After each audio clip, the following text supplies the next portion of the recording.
اللہ کے رسول صلی اللہ علیہ وسلم بیان فرماتے ہیں یقال لصاحب القرآن اقرأ وارتقب ورتل كما كنت ترتل في الدنيا فإن منزلتك عند آخر آية تقرأها۔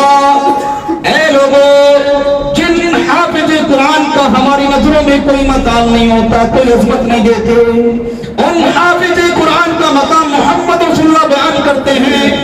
قرآن کے حافظوں سے کل قیامت کے روز کہا جائے گا تو قرآن کو پڑھتا جا اور جنت کی سیڑھیوں پر چڑھتا جا، جہاں قرآن کی آخری آیت پر تو وقف کرے گا وہی تیرا آخری مقام ہوگا۔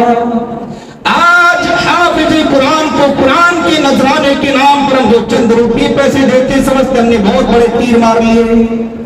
کیا محمد رسول اللہ کے فرمان کی روشنی میں ان حافظ قرآن کا مقام ہماری نظروں میں سمجھ میں نہیں آنا چاہیے کہ ایک حافظ قرآن کا مقام یہ اسے جنت کی سیر کرائی جائے گی، جنت کی سیڑھیوں پر چڑھنے کے لیے کہا جائے گا، جنت کی درجات کو پڑھنے کے لیے کہا جائے گا، وہ جنت کی درجات کو پار کرتا جائے گا، اس سے کہا جائے گا قرآن پڑھتا جا اور جنت کی درجات کو پار کرتا جا۔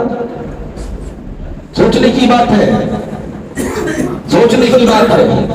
ہم ایسے لوگوں کو کوئی اہمیت نہیں دیتے، کوئی فضیلت نہیں دیتے۔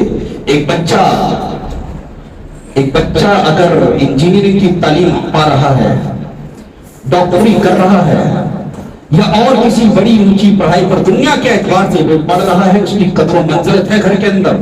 ایک بچہ مدرسے میں پڑھ رہا ہے، قرآن سیکھ رہا ہے، قرآن کو حفظ کر رہا ہے، اس کا مقام ہماری نظروں میں نہیں ہے۔ سچائی ہے یا نہیں ہے؟ اگر وہ مدرسے سے پڑھ کر کے فارغ ہو جائے، مسلح پر آ جائے، اس کی سیلری طے کی جاتی ہے 12-14 ہزار، ایک ڈاکٹر بن کر کے لوٹ کے آ جائے، وہ آپ کا ہاتھ پکڑنے کی وجہ سے ہی صرف 10-12 ہزار لے لیتا ہے، چند منٹوں میں، چند سیکنڈوں میں۔ کیا ویلیو ہے ہماری نظروں میں؟ اور ہم سوچتے ہیں ہم مجی مسلمان ہیں، ہمیں اللہ رب العالمین عزت دے گا۔ ہم خود عزت نہیں چاہتے۔ عزت قرآن کو پکڑنے میں ہے کہ قرآن کو چھوڑنے میں؟ عزت قرآن سے جڑنے میں ہے کہ قرآن سے دور جانے میں؟ عزت قرآن کی عظمت کو سمجھنے میں ہے کہ قرآن کی عظمت کو بڑھا دینے میں ہے؟ ہم سے قرآن پڑھنا نہیں آتا، کم سے کم جو لوگ قرآن کے ماہر ہیں، قرآن پڑھنا جانتے ہیں، ان کی قدر و منزلت تو ہماری نظروں میں آ سکتی ہے کہ نہیں آ سکتی؟ بات کھری ہے، کھری بات ہمیشہ بری لگتی ہے، اس لیے میں معذرت کے ساتھ کہتا ہوں ہمیں نہیں پڑھنا آتا، ہماری اولاد کو پڑھنا نہیں آتا، لیکن جو پڑھ رہے ہیں، جو آگے بڑھ رہے ہیں، قرآن کو حفظ کر رہے ہیں، اپنے سینوں میں محفوظ کر رہے ہیں، خدا را اپنے دلوں کے اندر ان کے تعلق سے نرم رویہ اپنائیے، ان پر تھوڑا سا رحم کیجیے۔ آپ کو کیا معلوم ہے، مثال دے دوں میں بھی، ہم 2 رکعت نماز تراویح کی پڑھنے کے بعد آرام فرمانے کی باتیں ہیں، اس حافظ قرآن سے پوچھو جو 8 رکعت کا مائنڈ سیٹ کر کے اپنے مسلح پر بیٹھتا ہے اور پیچھے پلٹتا ہے تو پھر سے نظریں ملانے سے بچتا ہے، اس لیے کہ 2-4 غلطی آئی ہے، پبلک اس کی غلطیاں تو دیکھتی ہے، اس کی محنت کو نہیں دیکھتی۔ سچائی ہے یا نہیں ہے؟ ہم کو آرام کی ضرورت ہے، لیکن ایک حافظ قرآن کو ہم فرشتہ سمجھتے ہیں، اس کو اگنور مارتے ہیں، اس کی آنے والی غلطیوں پر تبصرہ کرتے ہیں، اس کی محنت پر چرچا نہیں کرتے۔ یہ سچائی ہے یا نہیں؟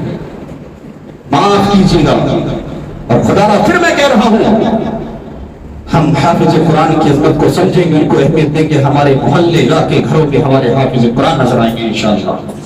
اگر ہم قرآن کے پڑھنے والوں کی اہمیت اپنی نظروں میں نہیں لائیں گے، ہمارے گھروں میں حافظ قرآن موجود ہوگا لیکن اس کی کوئی ویلیو نہیں ہوگی، ایسے گھرانے میں نے دیکھے ہیں اپنی آنکھوں سے۔ اگر ہم عالموں کی اہمیت نہیں سمجھیں گے، ہمارے گھروں میں ہمارے بچے عالم ہوں گے لیکن ان کی ویلیو، ان کی اہمیت ہماری نظروں میں زیرو ہوگی۔ یہ سچائی ہے۔ خدا را قرآن کے پڑھنے پڑھانے والوں کی محمد رسول اللہ کا فرمان کہہ رہا ہے خیرکم من تعلم القرآن وعلمہ، سب سے بہتر دنیا پر بسنے والے لوگ وہ ہیں جو قرآن سیکھتے اور سکھلاتے ہیں۔ اور ہم کیا کر رہے ہیں؟ ہمارا یہ رویہ ہے، ہم سمجھتے ہیں سب سے بہتر یہ لوگ ہیں، ہم سمجھتے ہیں دنیا کا سب سے حکیم کوئی ہے تو مسلح پر بیٹھا امام اور یہ حافظ ہے